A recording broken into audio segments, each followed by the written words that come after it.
কলকাতায় চাঞ্চল্যকর ঘটনা। শহরের deputy commissioner of police Shantanu Sinha বিশ্বাসকে বৃহস্পতিবার গ্রেফতার করল ইডি। এই গ্রেফতারিকে কেন্দ্র করে ইতিমধ্যে প্রশাসনিক ও রাজনৈতিক মহলে শুরু হয়েছে তীব্র আলোড়ন। ইডি সূত্রে জানা যাচ্ছে, আর্থিক অনিয়ম ও দুর্নীতির অভিযোগ দীর্ঘদিন ধরেই তদন্ত চলছিল। সেই তদন্তের ভিত্তিতেই বৃহস্পতিবার অভিযান চালিয়ে তাকে গ্রেফতার করা হয়। যদিও ঠিক কোন মামলার সঙ্গে তার নাম জড়িত সে বিষয়ে এখনও বিস্তারিতভাবে কিছু জানানো হয়নি। এই ঘটনার প্রশ্নের মুখে পড়েছে প্রশাসনের স্বচ্ছতা ও আইন শৃঙ্খলা রক্ষাকারী বাহিনীর ভাবমূর্তি। একজন উচ্চপদস্থ পুলিশ আধিকারিকের এই ধরনের অভিযোগে গ্রেফতার হওয়া নিঃসন্দেহে অত্যন্ত গুরুতর বলে মনে করছেন বিশেষজ্ঞরা।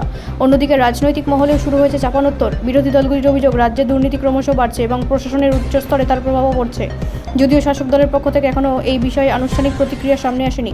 সাধারণ মানুষের মধ্যেও এই ঘটনাকে কেন্দ্র করে উদ্বেগ দেখা দিয়েছে। অনেকেই প্রশ্ন তুলেছে, যারা আইন রক্ষার দায়িত্বে তাদের বিরুদ্ধে যদি এই ধরনের অভিযোগ ওঠে তাহলে সাধারণ মানুষের নিরাপত্তা কতটা সুরক্ষিত। তবে ইডি জানিয়েছে, তদন্ত এখনও চলছে এবং প্রয়োজন অনুযায়ী আরও জিজ্ঞাসাবাদ করা হবে। আদালতে পেশ করার পরই পরবর্তী আইন প্রক্রিয়া শুরু হবে। এই ঘটনায় আগামী দিনে আরও কি তথ্য সামনে আসে সেদিকেই এখন নজর সবার।